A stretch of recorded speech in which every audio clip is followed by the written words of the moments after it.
So this is not a video about the business side of design.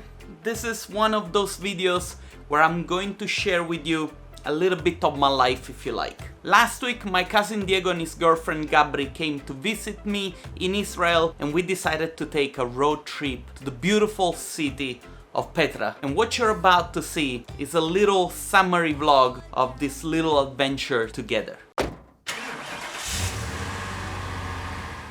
Going to Petra from Tel Aviv takes about 6 hours by car. You have to drive south through the desert for about 4 hours all the way to Eilat. Cross the Israel-Jordan border, where no pictures are allowed, get to Jordan, which is on the other side, obviously, jump on a taxi. So we just crossed the border with Jordan, and now we're about to get into a taxi. Diego's ready. Okay, we're going. And drive to the nearest car rental in the city of Aqaba. Jordanian taxi drivers will run 130 kilometers an hour within the busy city center, and apparently this is normal. The guy just told us that the speed limit inside the city it's 130 kilometers an hour. No, I'm not really sure that's correct. And after a very fast and very dangerous taxi ride, we're here at Avis. We're about to get a car and then we'll drive to Petra. Ready. Did you get the upgrade? We don't know. We have to wait 5 minutes. Afterwards, you will have to drive for about 2 hours through the south of Jordan in the direction of Petra. And man, oh man, the views and the nature here are spectacular.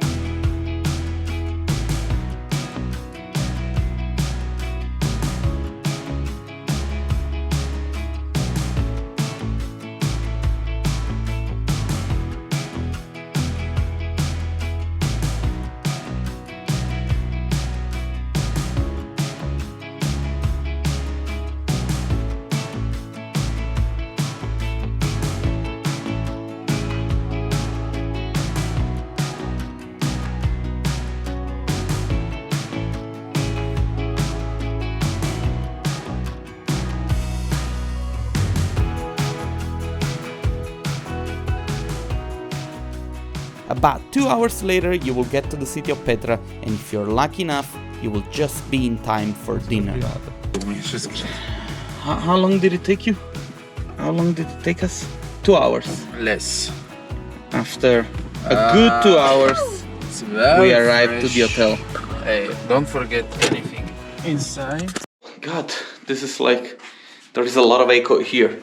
My bed is made out of concrete blocks. But it's so cold. Look at this. And there is looks like a backpack pillow. And this is the view from my window. Look at this.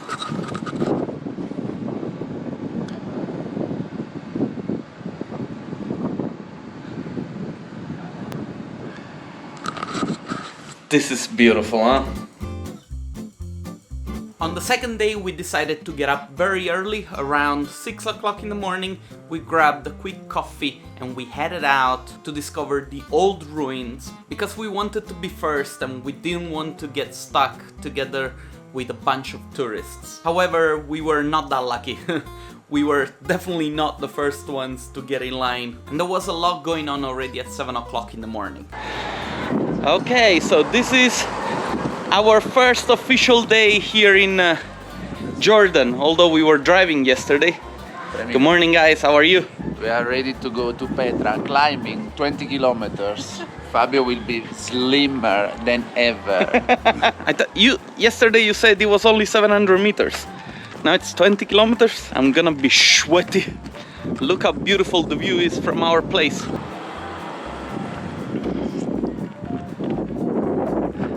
This is our hotel. Okay, let's go. The adventure starts now.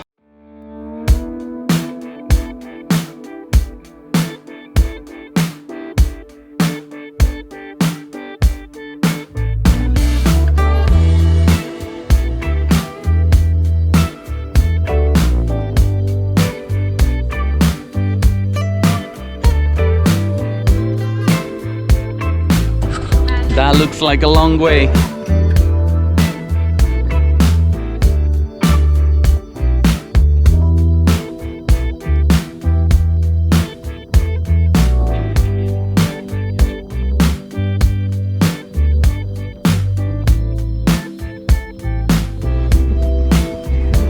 It is very early, it's around 7:30, 7:40, and we decided to come out before everybody else, because otherwise it gets very crowded and it's difficult to enjoy the place and take nice pictures, look at the details of all the architecture in the rock. And also the light is beautiful first thing in the morning. Look at this. So to give you a little bit of a broader context, Petra was built around 2,100, 2,200 years ago. It was later annexed to the Roman Empire. Hello. But it was then later destroyed by a sequence of earthquakes. And the city was rediscovered just in the 19th century by a Swiss archaeologist that came here, set out to discover the old Petra. Look at this. Wow. That I tried to think of myself as like a man from 2,000 years ago, coming here with like a horse and looking at this man-made canyon through the city. Okay, I feel like I need to make a little disclaimer here, because talking to different tour guides, they told us different things. Some people were very proud of the fact that those who were living in Petra back then built the canyon, as well as the road that was going through the canyon. Some other guides said that the canyon actually already existed. The people that were living there, they just built the road through it. So I do believe that some of the things that I'm going to share with you are not completely correct. But hey, that's one more reason for you to go and visit this beautiful place. Spectacular. The entrance to Petra is a 1.2 kilometers long corridor that sweeps through a canyon, and it is the product of the work of man and the force of nature.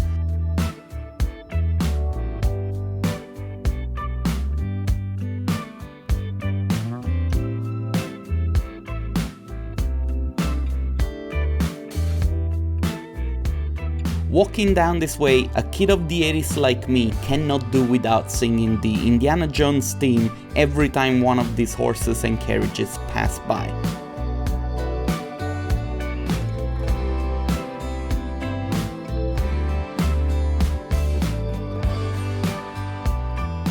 After a 10 minutes walk, the so-called treasure appears in front of your eyes, and the only thing that you can say is, wow.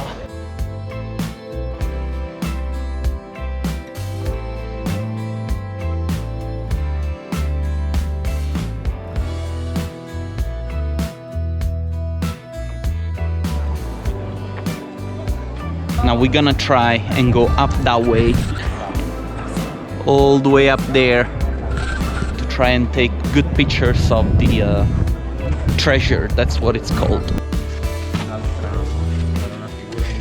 Wow! Dici può bastare?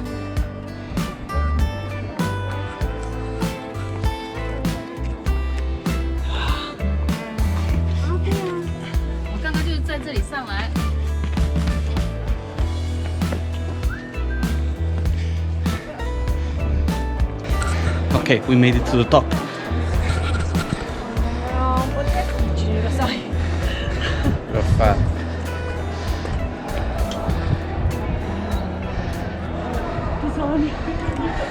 View from up here, something else, huh? It was worth speechless. Speechless. And after going up, now we gotta go down. What people might not know about Petra is that the city is quite big. Actually, it's huge and there is a lot to see. Even though we get bombarded by the pictures of the main treasure, buildings like that one are basically everywhere in Petra.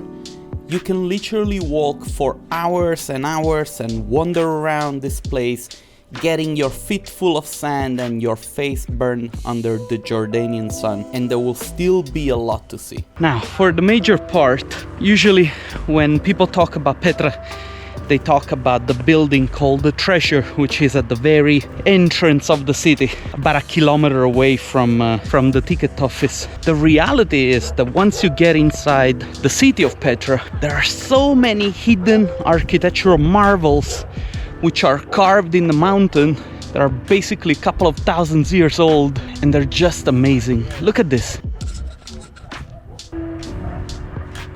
See over there and over there. It's unbelievable. The architecture is absolutely stunning. It is impressive to think that these buildings were built with very basic tools and technologies. It really shows the greatness of humankind across time. We managed to walk all the way across the city. We visited the monastery at the edge of town and hiked all the way up the opposite hill of the city, passing through Bedouin markets and narrow stone corridors. As a designer, I can only appreciate the existence of this place, and I really hope that you guys one day also get the chance to visit this beautiful piece of natural and historical heritage. You'll be happy that you did.